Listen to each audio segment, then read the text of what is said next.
Sometimes in life, the planets really do align, but for it to happen twice is a bit weird. 2 years ago, I was contacted by old mate Cameron Craigie and asked if I wanted to attend the Land-Rover Series 1 run in the Hurunui in North Canterbury. While I was trying to work out a way I was going to wangle a trip to the South Island from Auckland a few weeks before Christmas, I received works orders to inspect 3 comms high sites near Palmerston North, which is south. Well, close enough for me anyhow. I also required a medical procedure due to too much sun on a surfboard when I was younger. Well, bugger me, 2 years later, Cameron got in touch, works orders for 3 high sites, and yep, more surgery. So armed again with test gear, flash gear, old gear and camping gear, I was on the road to Palmy. High above Palmerston North is a huge array of wind generators, and I now know they work really well. The first high site was on the eastern side of the Te Waipounamu Ranges, overlooking Ikitahuna. We boarded a side-by-side, dressed like road cones, and roared up the thin, narrow rock track. Some of these high site access tracks have been hacked out of the mountainsides in recent times.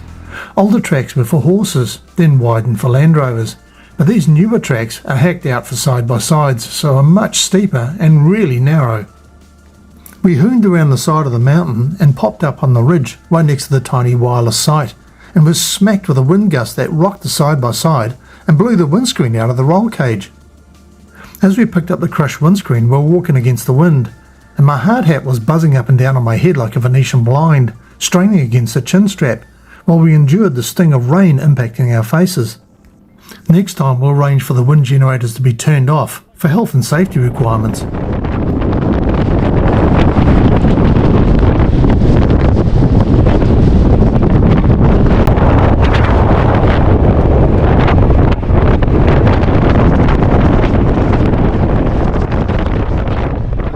Back down at the ute, the skin on my face felt tight like it had been hit by a water blaster, which became quite painful in the warmth of the vehicle. Nothing of significance to report on the other 2 high sites. One was on the range south of Palmy, where a hawk got too close to a tiny wind generator and was in several evenly divided bits across the site.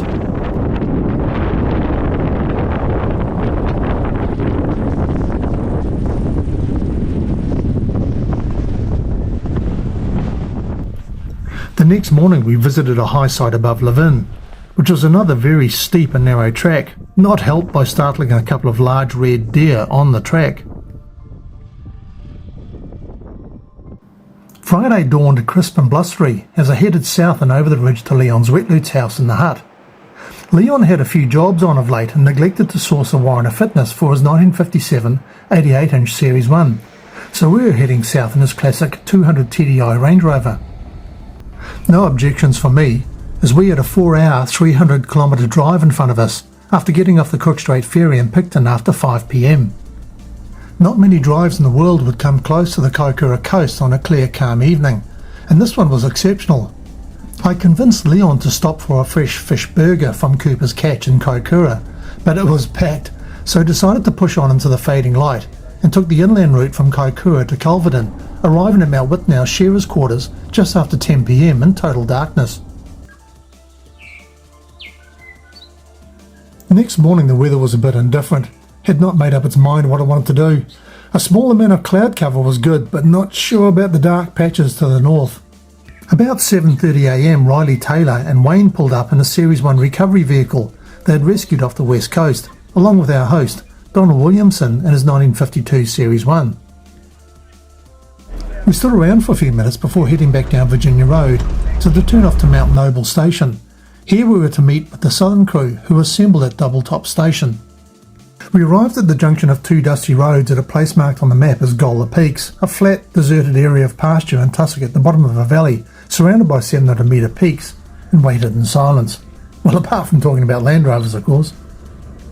After a short time, away up the head of the valley came a lone Series 1, green in colour in case you're wondering, followed by another and another, forming a convoy of 14 pre-1958 Land-Rovers, all looking like they're on a very important mission from the days when this country only knew horses and Land-Rovers. It was a mighty sight.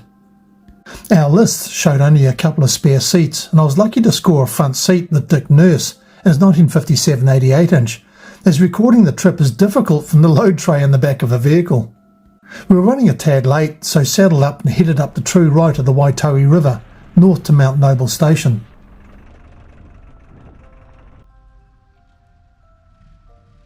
At Mount Noble, the station manager James Frame gave us a presentation of the history of the area and had some great old photographs he shared of the homestead. We eventually moved off following Andrew Rutherford from Doubletop Station and his 1954 86-inch, with its rooftop garden. Andrew found his Land Rover in quite good condition and nursed it back to health. When he took it for its first warrant of fitness in many years, the inspector offered to water blast the bright yellow lichen growing on the roof, to which Andrew refused any alteration to the patina, but he's still torn between parking it under cover and drying out the lichen or leaving it outside. Not sure if a 2K clear would actually work. It'd be a bit like a spider set in resin. We wound our way down the Witoi River, past the site of the original Mount Noble homestead near the Witoi Ford, pinched between two 650-metre peaks. Suggests the site would be lucky to see any sun in the winter with the valley pointing true north. You can imagine the hoarfrost covering every surface.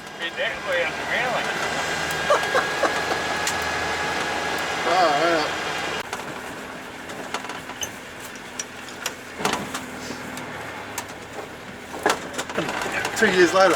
You know what you're going to do now, don't you? I don't know. I haven't Andrew up there. Done really well to keep working till you're 77 though, far out.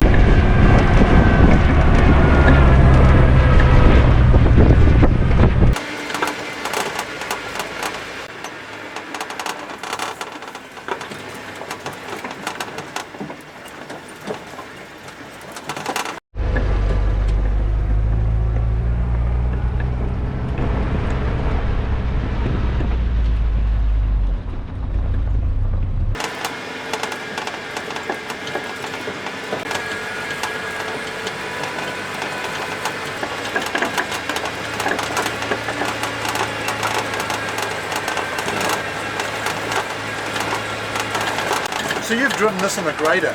Yep, 14G.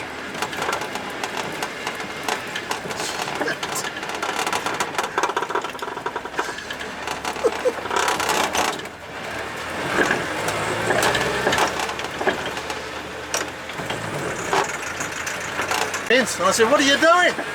And he says, Jesus, the wheels are off the edge of the track on this side. And I said, yeah, it was like that on the way over there, buddy. Oh, you should have said. Did you ever discover any gold up here? Apparently there was some up the top of the Hurunui, but it was pretty sketchy. There was a pub up there, just the side of, I don't know if they hill where the pub was, which is just the side of the Macmillan stream. The foundation is still there, but, because travelling from the east coast to the west coast. Oh, right, yes. Yeah, so you always to go to Hurunui, you see. Yep. Yeah, and over half is passing down to Terramacare. Yeah. So there's been no... Well, yes, there was plenty gold in the Terramacare, but I don't think anyone's found anything. They had a dredge in the town. Yeah, they did. Yeah, at Kamara. Yeah, that's right.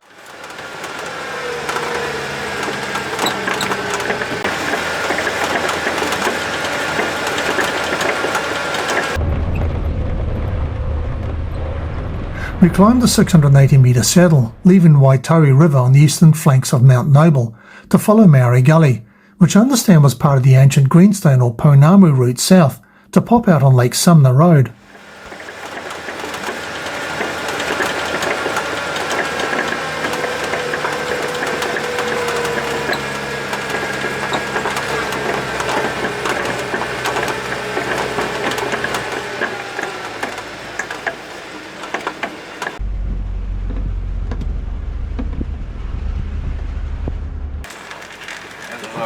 Side of it. That high range on our left is called the Hooligan. Call him which? Hooligan. Hooligan range.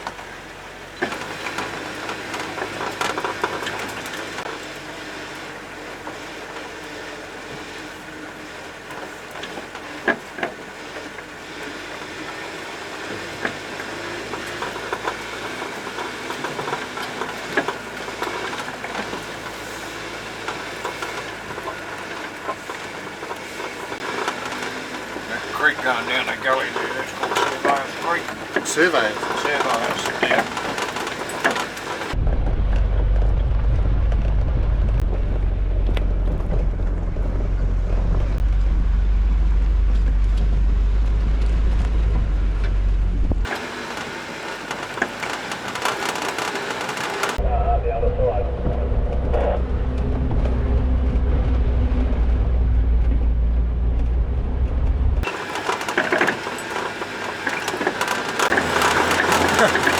Blowing a bit of smoke.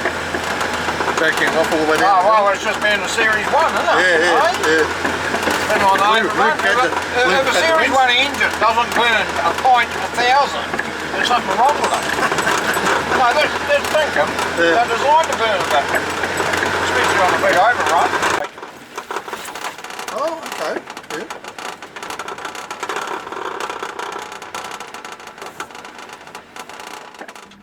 My host and driver for the day started out with the Ministry of Works and has spent most of his life running graders and heavy machinery through most of the valley's roads and farm tracks in the Hurunui District. Up this road here, the Lakes Road, it would have been about October the 9th or 10th, 1947 was my first trip up here.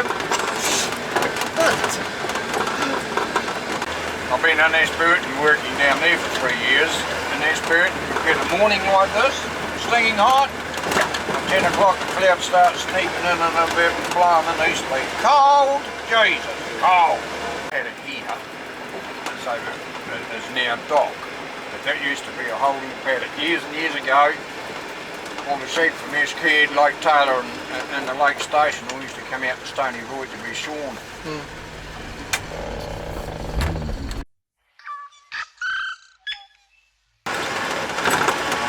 Railway line was going to come through here, and apparently they used steel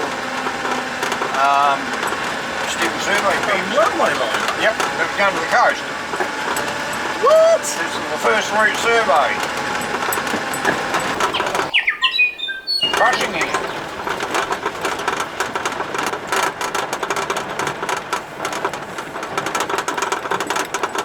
You didn't get the key off Graham. I talked to him last night and he said he was going to have it open, but... Through the yards. Yeah. Is that locked up there, is it?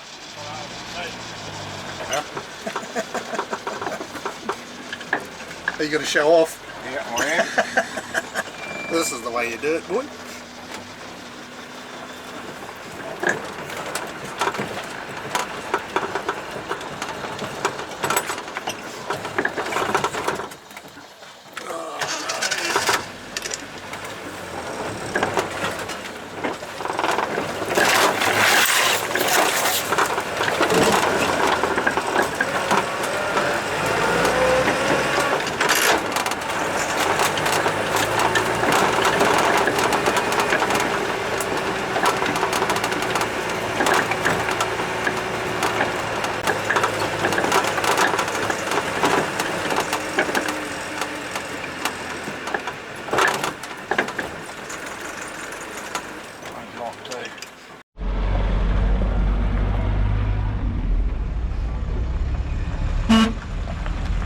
I beg your pardon?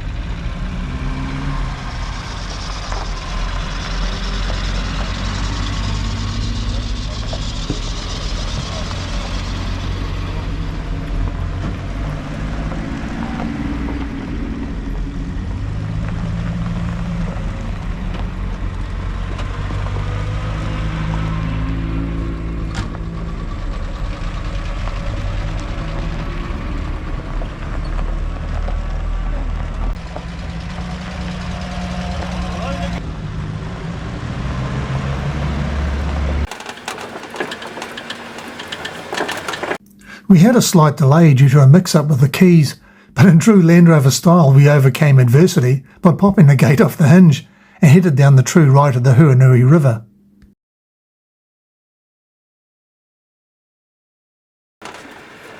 Simon Boyd, my neighbour's bloody organic. Oh shit. And he's upwind of me. Was he spraying cider vinegar on his paddocks? I don't know what he does.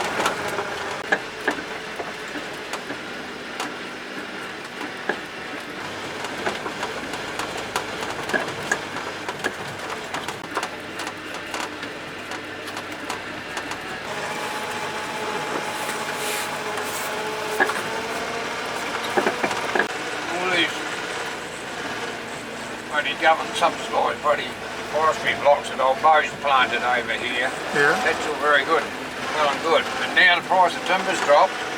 The time you poke a track in here big, good enough to get logging trucks out, and I count 60 tonne and nothing. There's hardly anything in it at the end of the day. This is the old Lake Sumner Road. Oh, get out. Really? Yep, this is the first way in here. Yep. Could you repeat that, please?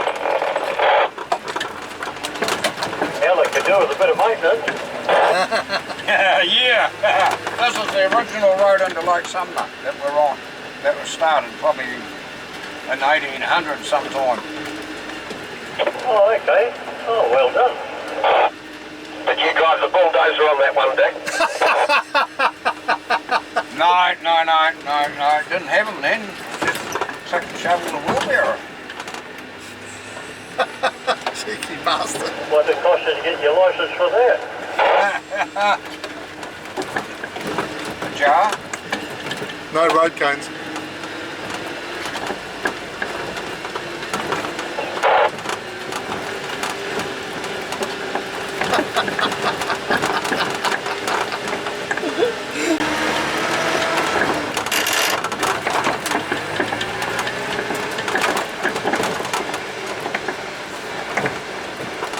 You ever heard of the chutes in the Hurunui?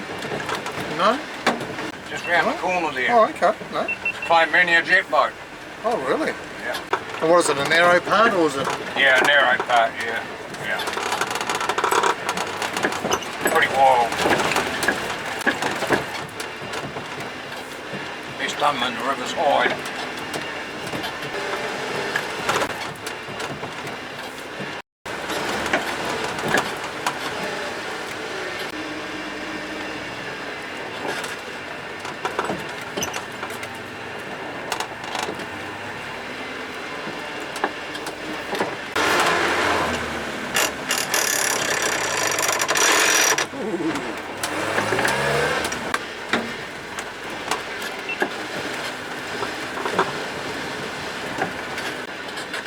It's like a truck tape there, isn't it? Truck. We stopped for lunch next to a narrow and rocky section of the fast-moving Hurunui River, which claims a few jet boats each year due to the high flow and cross currents between the boulders the size of houses. You wouldn't know that truck there, would you? I don't think so.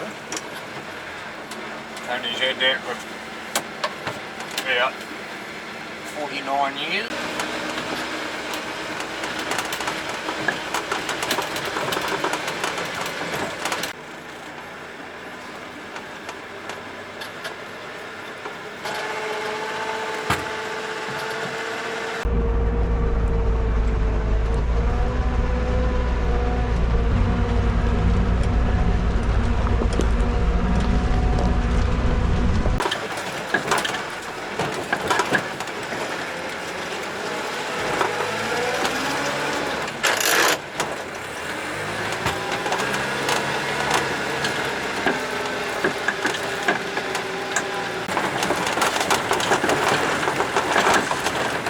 What gear are you in?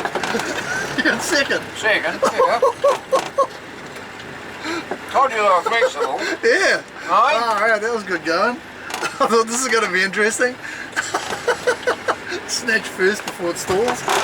Aye.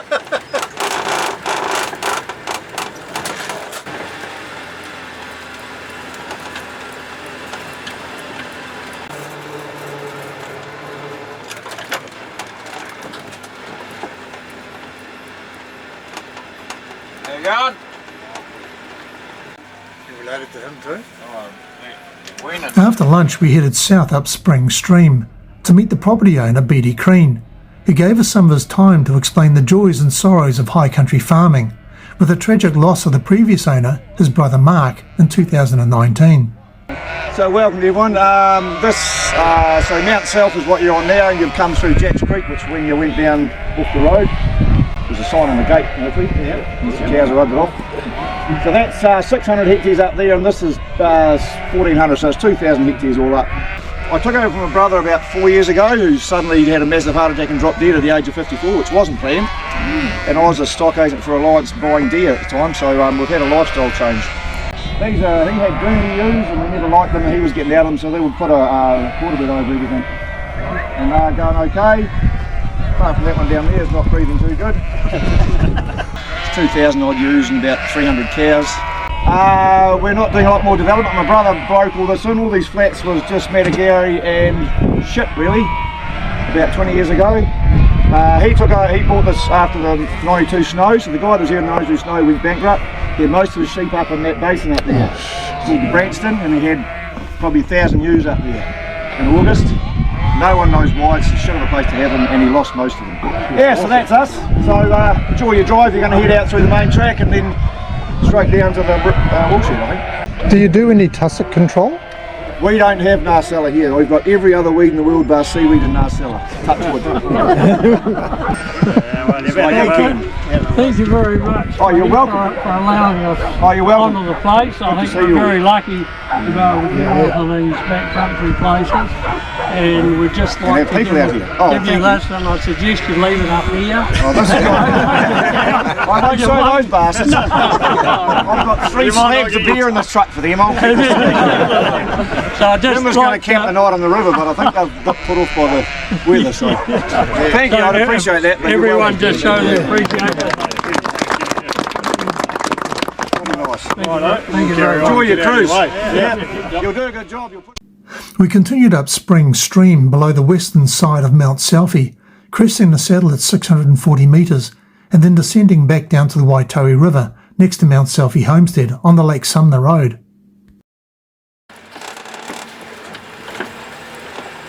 He's definitely an ex-stock agent, you can tell. Yeah. The caustic sense of humour, eh? You know, yeah, got the gab, yeah. Yeah, should you? Yep.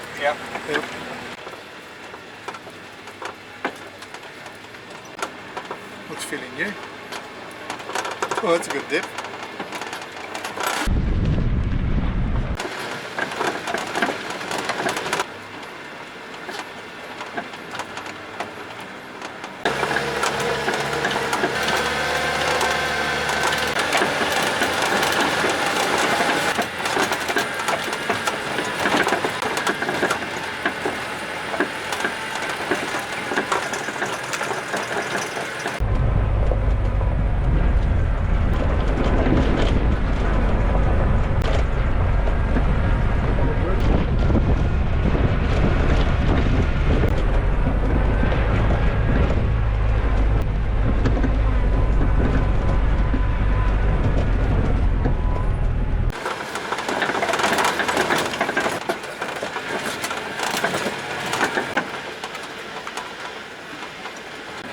Jeez, that's steep country, isn't it? Yeah. Pins face, you gotta have one leg shorter than the other, or one must have here. Oh, Yeah. And it snows. I look at that. That's Mount Self. I look at that from one place. On the other side there. There's morning commute then, wouldn't it? Oh, sometimes. Yeah. Flat, you see. But it's all bloody been. And we're bought here in the South Island, the pond's round the way.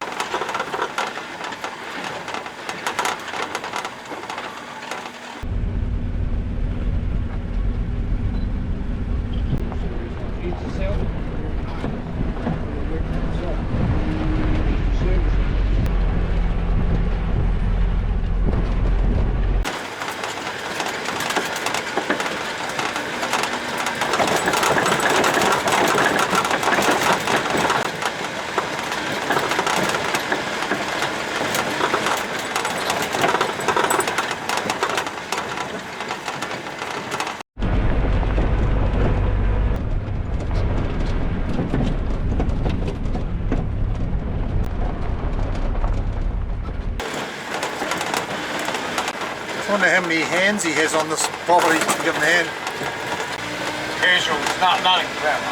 Oh, okay. Bring them up, I'm doing this. Yeah. In a couple of days' notice, like some of the road down there. That's actually interesting.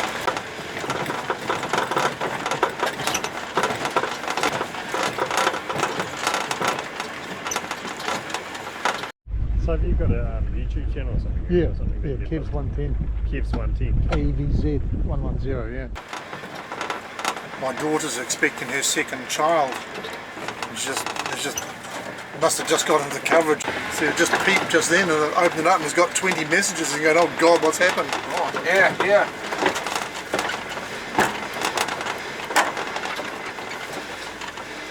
What's the plaque over there? Is that a memorial thing, is it? Mark Crean? Mark, yep. That's it, yep. Craney. Yeah, Crean. Yeah.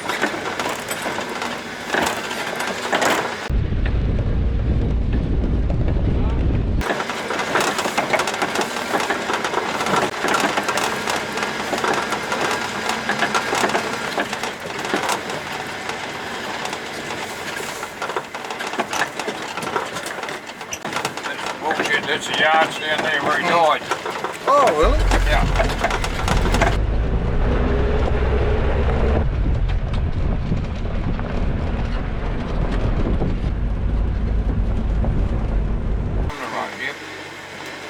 Brilliant.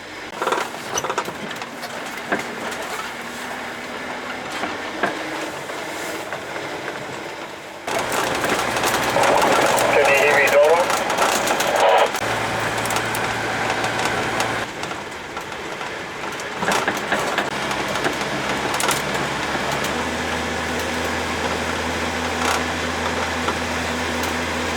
We turned off the public road and onto the back of Mount Mason Station to again climb the 600-metre hills in deteriorating weather.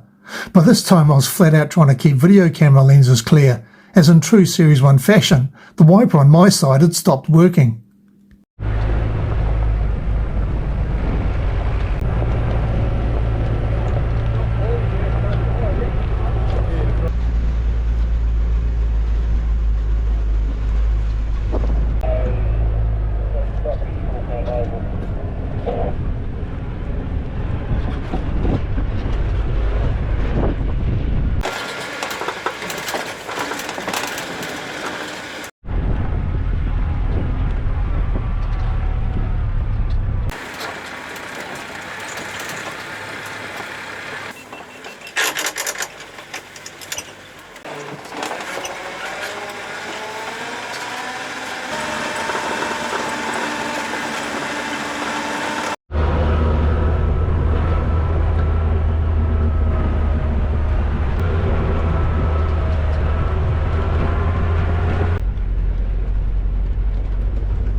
I thought that too, Donald. He went all out on that one.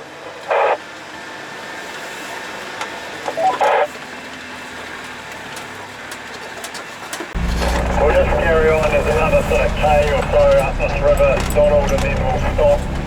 That's where we cross over into Mason. We'll have a wee chat there.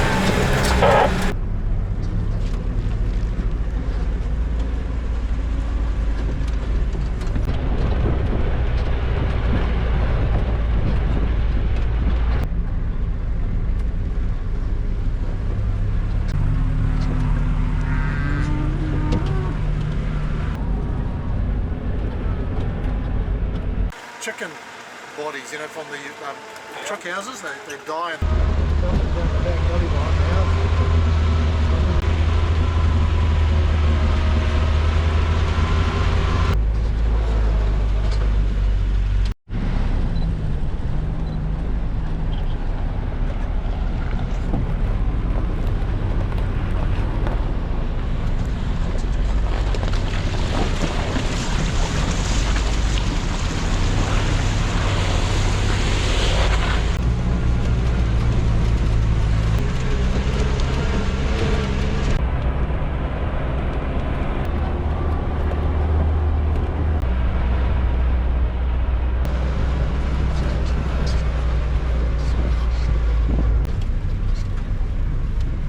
We stopped for a brief afternoon tea on a cropped river flat on a terrace above the Witoi River.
From the flats we ascended the highest point of the day in heavy cloud and rain, at just shy of 800 metres on the Cavendish Hills, before following the Cashmere Stream out to Mount Mason Homestead.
We headed back to Doubletop Station where the southern contingent had met up, helped load some of the trailered vehicles said our goodbyes and headed off into the rain back to Mount Witnau.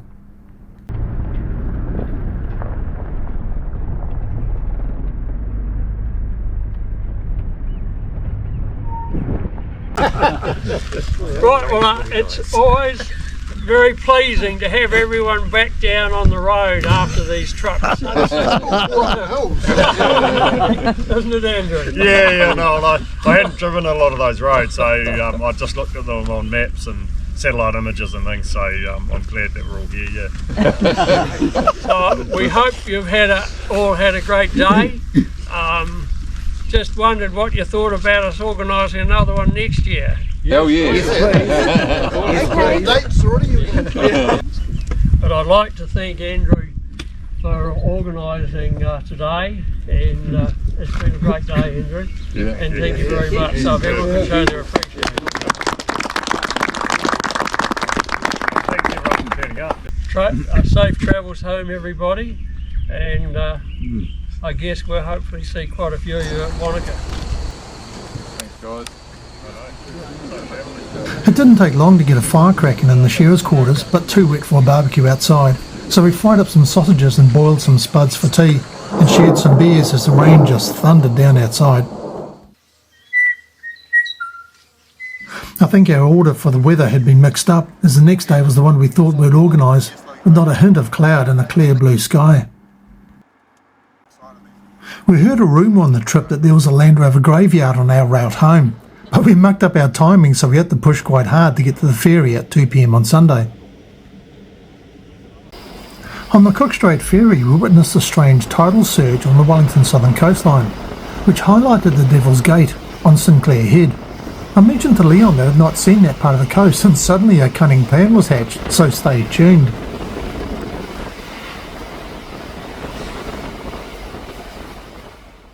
Keep over that side, but halfway down you've got to turn left.